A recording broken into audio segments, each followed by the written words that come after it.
नमस्कार दोस्तों, पिछले वीडियो में हमने आपको बताया था कि नक्सल आंदोलन की शुरुआत कैसे हुई, किस तरह से छत्तीसगढ़ के बीजापुर में सुरक्षा बलों को निशाना बनाया गया और कैसे सरकारों ने इस समस्या की अनदेखी की, किस तरह का उनका अप्रोच रहा, जिसकी वजह से नक्सल आंदोलन लगातार बढ़ता गया, लगातार तेज़ होता गया। आज इस वीडियो में हम आपको बताने जा रहे हैं पिछले दिनों कुछ बड़े नक्सलवादी हमलों के बारे में और उससे कितना नुकसान हुआ वो हम आपको बताएंगे। और आगे हम आपको ये भी बताएंगे कि नक्सलियों को आखिर हथियार कहाँ से मिलते हैं, नक्सलियों को पैसा कहाँ से मिलता है, कैसे इतने सोफिस्टिकेटेड वेपन्स उनके पास आते हैं।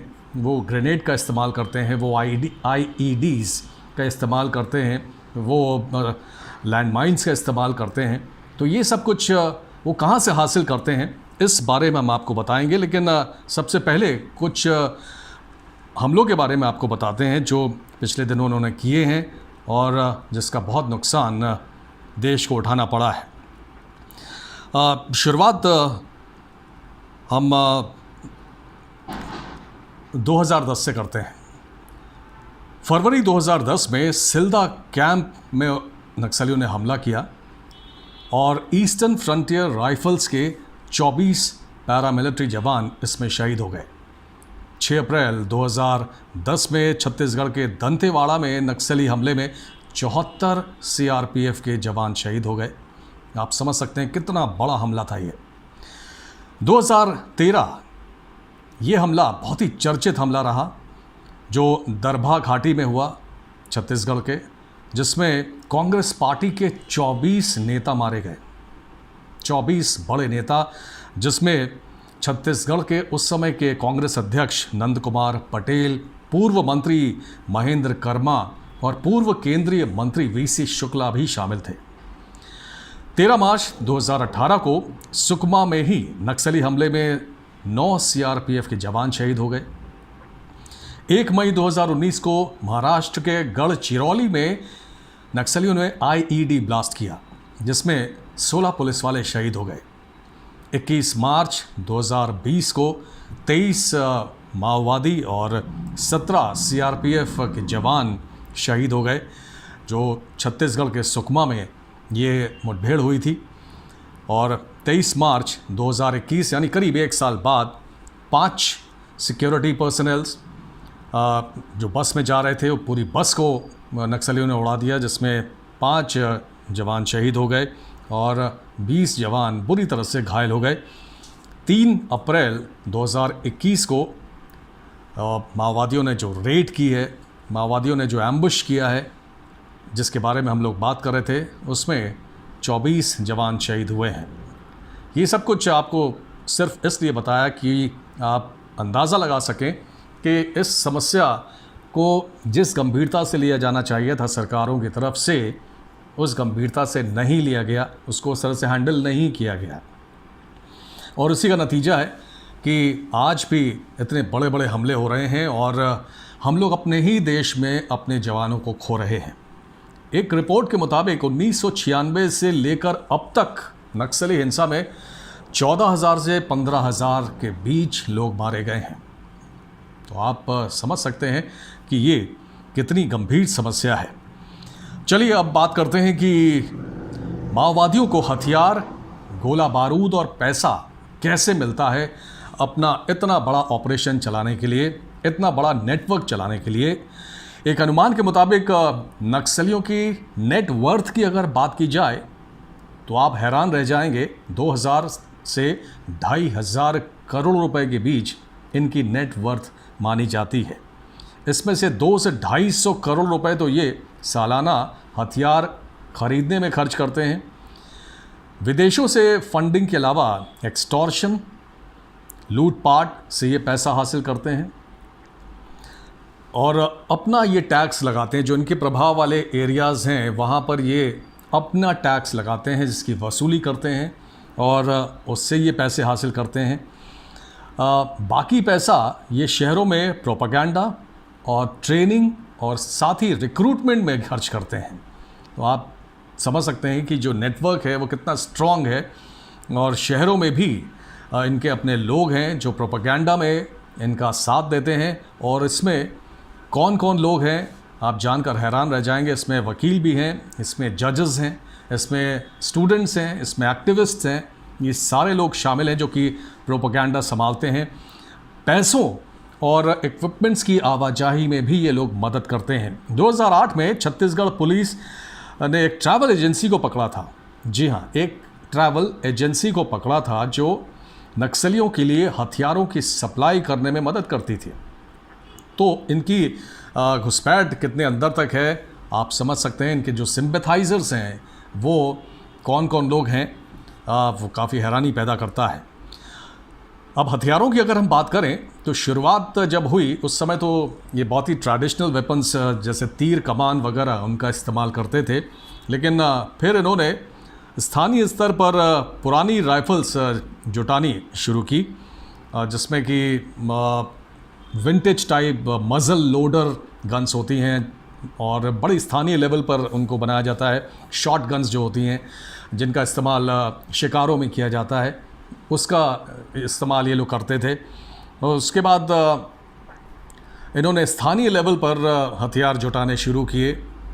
कुछ ऐसे केसेस भी मिले जिसमें इन्होंने सुरक्षा बलों को रिश्वत देकर उनसे हथियार हासिल किए। और आपको जानकर हैरानी होगी कि इन्होंने अपनी फैक्ट्री भी लगाई हुई है। जी हाँ, इनकी अपनी फैक्ट्री भी है जिसमें हथियार बनाए जाते हैं। इसके अलावा जो पुलिस स्टेशंस हैं उस पर ये अक्सर हमले करते थे और ये हमले सिर्फ हथियारों को लूटने के लिए होते थे। और उस लूटपाट में ये न केवल हथियार बल्कि नाइट विजन डिवाइसेस और बुलेट प्रूफ जैकेट, ये सारी चीज़ें भी लूट कर ले जाते थे। तो इनकी फंडिंग और ट्रेनिंग में विदेशों से भी काफ़ी मदद मिलती रही है। नक्सलियों को LTTE के गोरिल्लों ने भी बहुत मदद की। उन्होंने इनको ट्रेनिंग में बहुत मदद की। और ये एक समय ऐसा था जब 2009 में क्रैकडाउन हुआ श्रीलंका में और LTTE का सफाया हो गया, तो उसमें बहुत सारे गोरिल्ले भागकर भारत चले आए और सेफ हैवन के लिए यानी पनाह के लिए उनको नक्सलियों का ठिकाना मिला।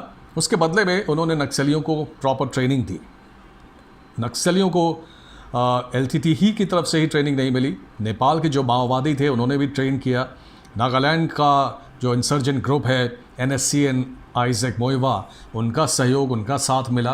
तो एक तरह से जो नेपाल, बांग्लादेश और म्यांमार का जो बॉर्डर है वो काफ़ी पोरस भी है। यहाँ से हथियार और पैसा लाने में काफ़ी मदद मिली है नक्सलियों को। तो इस तरह से इनकी फंडिंग भी होती गई और इनको हथियार भी लगातार मिलता गया है। उल्फा जो असम में सक्रिय उग्रवादी गुट रहा, उनके साथ भी इनके संबंध रहे, उनसे भी इनको काफ़ी मदद मिली है।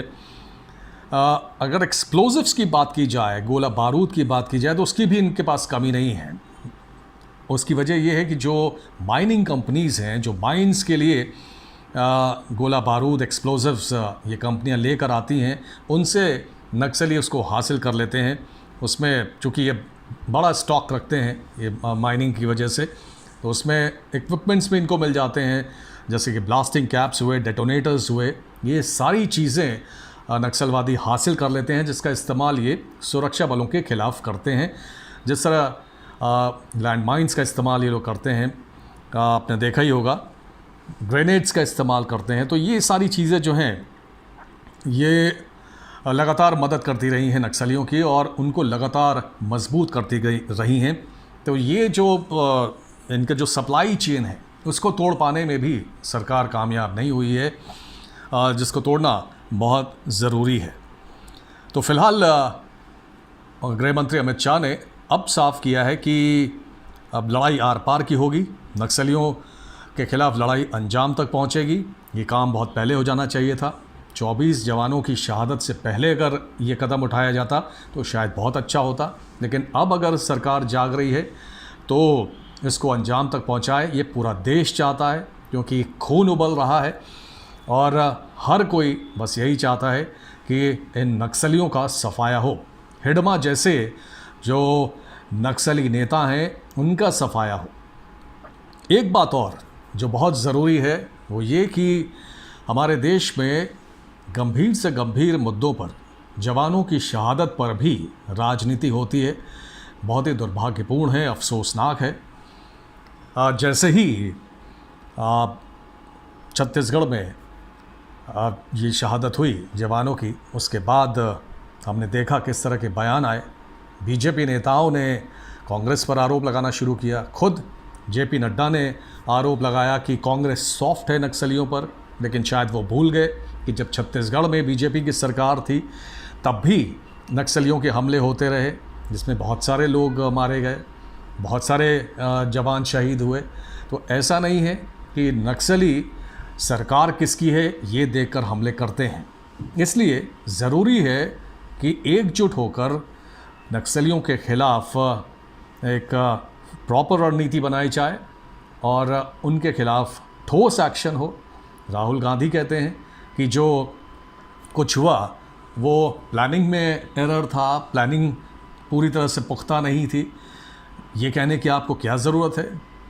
जो लोग फील्ड पर हैं, जो लोग प्लानिंग कर रहे हैं, वो सब कुछ देख कर ही करते हैं। ऐसा नहीं है कि जान गंवाने का किसी को शौक़ है। तो राहुल गांधी को ये समझना चाहिए कि जब आप सुरक्षा बलों पर कमेंट करते हैं तो आप कहीं ना कहीं उनका मनोबल तोड़ने की बात करते हैं, जो नहीं होना चाहिए।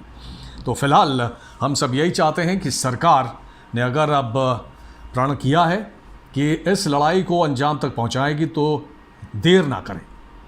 फिलहाल अगर आपने टाइगर न्यूज़ को सब्सक्राइब नहीं किया है तो आप टाइगर न्यूज़ को सब्सक्राइब ज़रूर कीजिए। आगे भी ऐसे ही मुद्दों पर आपसे बात होती रहेगी। धन्यवाद।